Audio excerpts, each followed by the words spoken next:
Will it take us longer to hire a new church staff member during this period of the Great Resignation? Well, let's talk about it. Hi, I'm Todd. I'm one of the co-founders over at chemistrystaffing.com. And this channel here on YouTube is for church pastors, church leaders, local church leadership, in order to connect and learn and grow from each other. And if that's something you're interested in, smash the like button, hit the subscribe button as well, and the little bell to be notified when we add new videos and new content to this channel. All right, so let's talk today a little bit about will it take us longer to hire a new church staff member during the Great Resignation. And if you're kind of new to this Great Resignation kind of definition, here's really what it is. And we've seen it, you've probably seen it in the secular media as well. It's really what's happened in the past year at least with people in the workforce transitioning out of their current role and into other roles. But it's also takes a little bit further in that a lot of people are actually when they transition, actually looking at totally different careers. So maybe you're an accountant, but you think during this time of the Great Resignation, you resign your accounting job, and maybe you want to go and do something totally different other than being an accountant. Well, we are seeing this correlate really, really big time in the church staff market. In our work that we do at Chemistry Staffing, we've seen probably the greatest number that we've ever seen of transitions in the church staff space, people that are transitioning off of staff. But even more alarming is the number of people that are actually transitioning off of their church staff and going to do something different, not working for another church, but working in maybe some other area. So I want to talk just a little bit about timelines and what it looks like. I've got, I think, 6 things I want to cover here with you really quickly, and there'll be a link to a blog post at the end of this video as well. And if you stick around until the end, I want to share with you a great resource we have, particularly for you as a church leader, even as a staff member, or those that are hiring, maybe you're on a search team, a totally free download on the Great Resignation that we've prepared for you. So stick around toward the end of the video, and we'll let you know how you can get that. Here's some of the truths, some of the insights I want to share today that we're learning in our work at Chemistry that might help you as well. Number one, first, let me preface this. Will it take longer during the Great Resignation to find your next staff member? And I'm going to give you a totally consultant answer. It might, and it might not. I mean, right? We've seen searches go during normal times go from, literally 2 or 3 weeks to over a year. So there's so many differentials, and it depends when you ask those kind of questions. But as an overall rule, I want to go over some things that you may encounter that actually may, again, it may not, but may make your new hire a little bit more difficult, and it may extend the timeline that you'll need to look at as you hire your new staff member.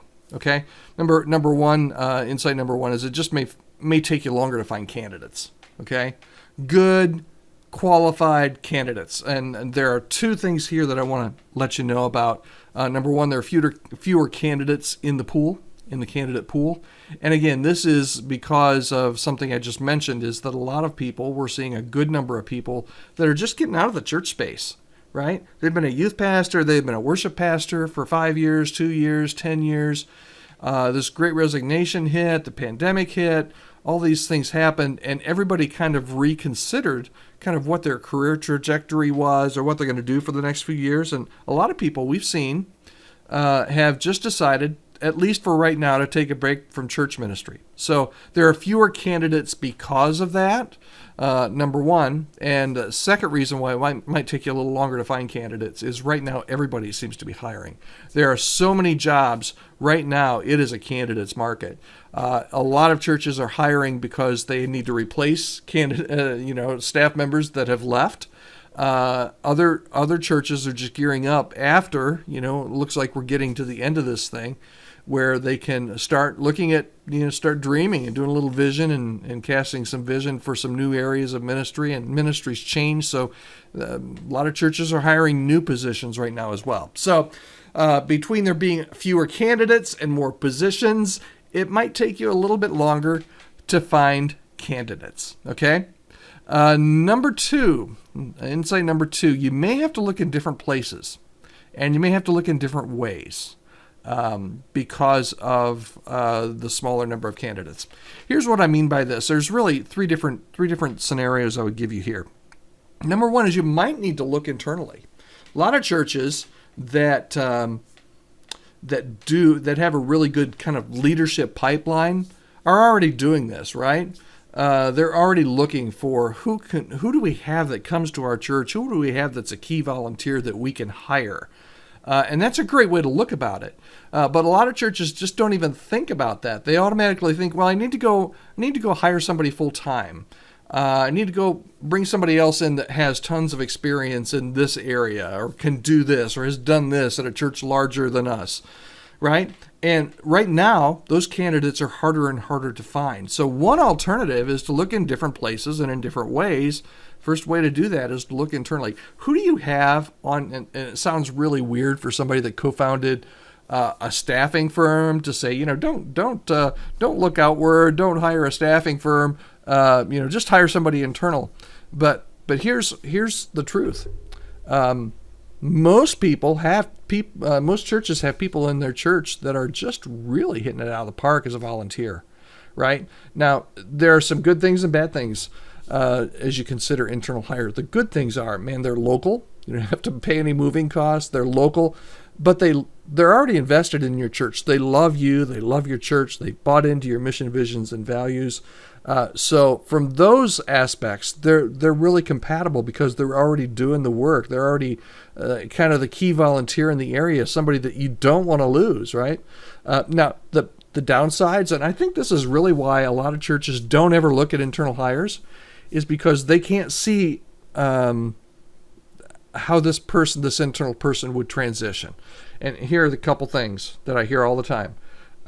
This guy's really good, or this gal's really good, but they've never done it full time, or they've never done it on a church staff. They've never been a part of a full-time or part-time church staff.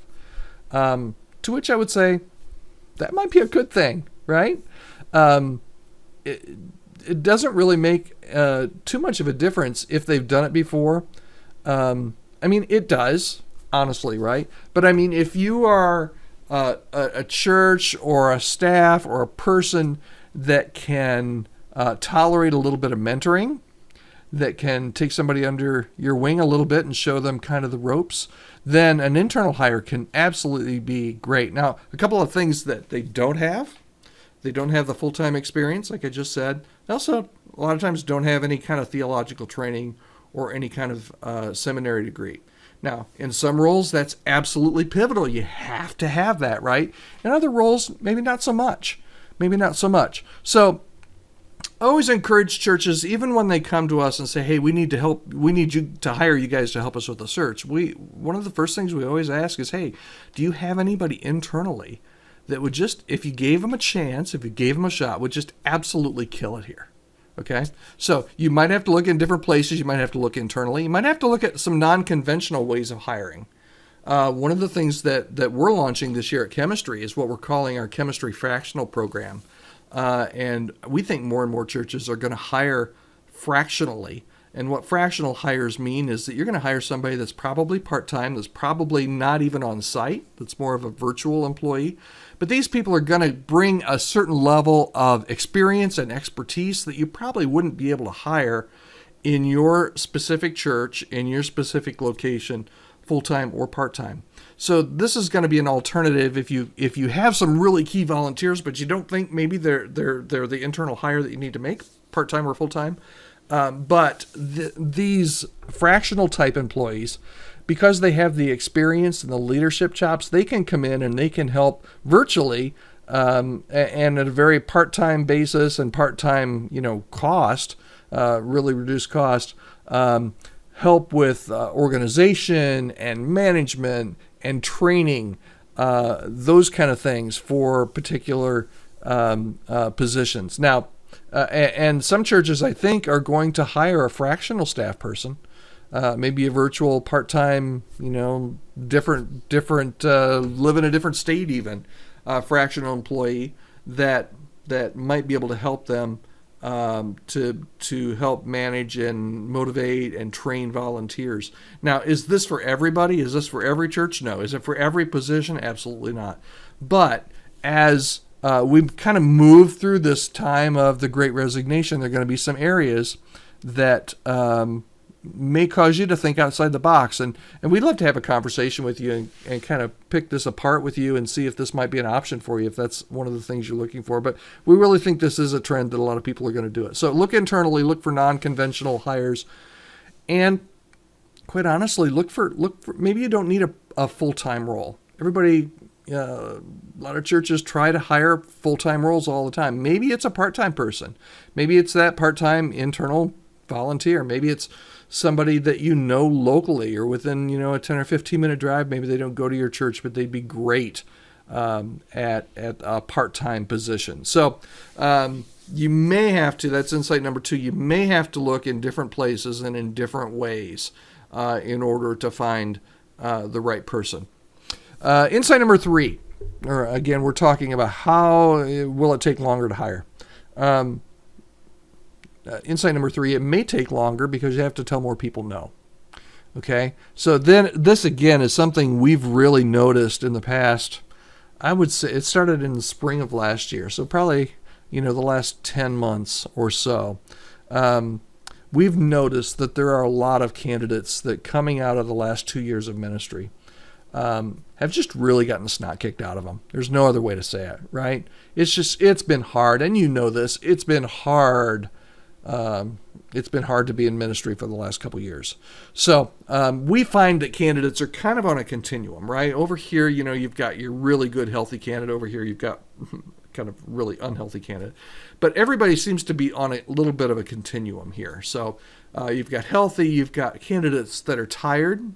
They're still good, but they're tired. It's just been a hard season, right? You have candidates that are more than tired. They're burned out, and they know they're burned out. Some of them know they're burned out, some don't. But they're burned out. They're just beyond tired, right? And then those that have been burned out for a while, we see tend to get a little angry, right? So and you can pick out some angry candidates, and if they're angry for a while, or if they feel like they've been mistreated, and a lot of church staff people feel like they've been mistreated over the past couple of years with everything that's happened and all the changes that have happened in ministry, they move from anger to bitterness. Right? So even if you can find really good candidates and you start to interview them, you're going to find more than normal. If you haven't done this for a couple years, hired for a couple of years, you're going to find more than your normal share of tired candidates. You're going to find more than your normal share of burned out candidates, more angry candidates, and more bitter candidates. It seems to be getting a little bit better, but probably about 5 or 6 months ago, the number of particularly angry and bitter people that we had applying for jobs was just really the highest we've ever seen. It was really kind of heartbreaking. And we tried to have conversations with them about, you need to take some time to heal. But when you hire or when you interview a candidate, love them and care for them, man, it's been a tough season for them.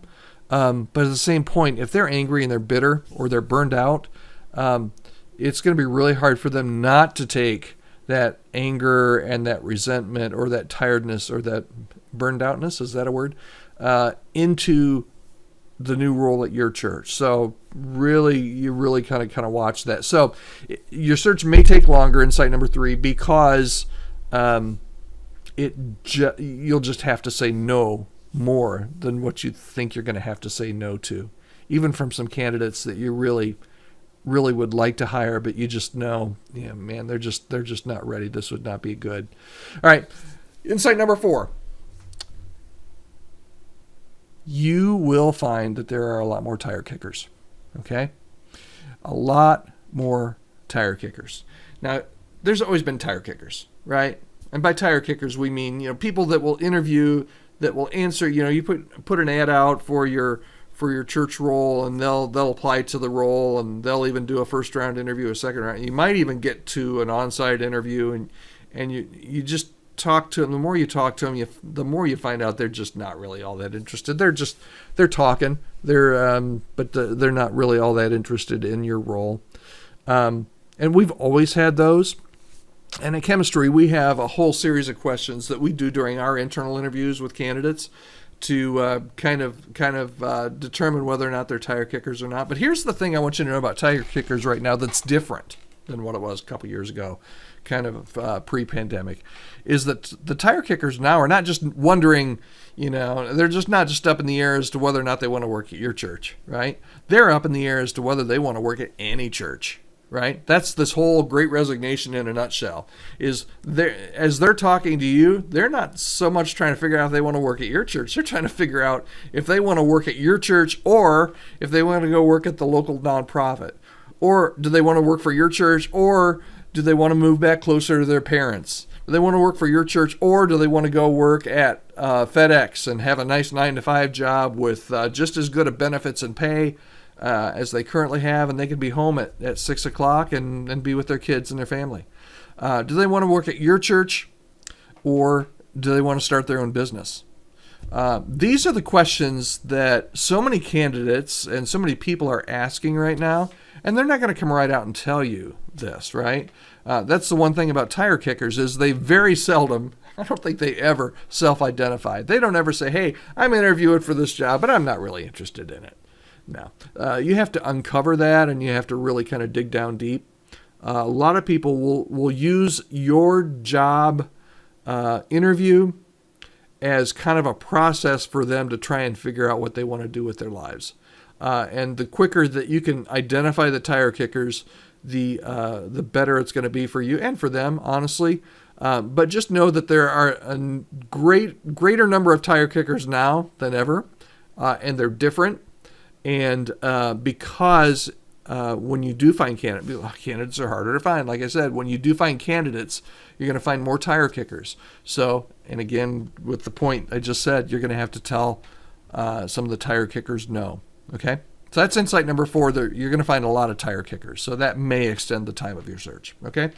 Insight number 5. When you actually find somebody that you think is the right person that you want to hire, you need to act quickly. And here's why. The Great Resignation has really kind of turned things upside down. It used to be that you as a church, when you make an offer, you have a lot of the power, right? You're offering the opportunity, you're offering the pay package and everything. The reality right now is, as I've said, it's a candidate's market. So a lot of candidates have options. They have options. So, and pair that with the most churches, many churches anyway, are really slow to hire. So if you take your time, if you take 2 and 3 weeks in between interviews, if you take another 3 to 4 weeks to do a vote, if you're a congregational type church, or if you leave a candidate hanging, chances are you'll lose the candidate, because right now really good candidates, when you find them, have options. And we've seen multiple times where a candidate will have 2 or 3 offers on the table, and they really have to choose between 1, 2, or 3. We found a good number of churches that have found their candidate. They're really excited about it, only come to find out that the candidate, when they thought he was going to come to work for them or she was going to come to work for them, calls them up and says, hey, I've taken another role. So when you find somebody, act quickly. Now, that doesn't mean that you throw due diligence out and just immediately hire somebody. But it does mean if you're, and you know who you are if you're watching this, if your church kind of tends to drag its feet and take a really long time during the hiring process, just know that you have a strong probability right now that you're going to lose candidates if you get them that far, because they've got options and they may just take another role. Okay, and then insight number 6, we talked about this on a previous video. in our top 10 tips for 2022. I'll pop a link in the notes for that as well. But you may have to pay more. You may have to pay more. We've seen a number of searches for churches that are offering very low pay, and it takes a long time to hire somebody if you're not willing to pay a competitive wage. Now, you add in the current economic climate. At the time of recording this, inflation is at a 40-year high, up like 7%. So you have to figure that in, cost of living, all different kinds of things, and the competitiveness of the market is just making it to where you're probably, if you find somebody that you really like, or if you're just looking to attract some candidates, you're probably going to have to pay a little bit more. Prices are up, salaries are up. It's very competitive out there. So anyway, those are the 6 insights I've got for you. So I really didn't answer the question, how long is it going to take, right? Will it take longer? Probably. Maybe not. Maybe you'll find your person in the first week. But because of all of these things, because it's harder to find candidates, because you have to look in different places, because you have to say no more, because you're going to have more tire kickers, because there's more competition, because you have to pay more, all of those things can add up to the perfect storm of this might take a little bit longer. Now, normally we say 6 to 9 months from start to finish, from the time that you say, hey, we need to hire this person, until the time the person actually starts. Somewhere 6 to 9 months is kind of average.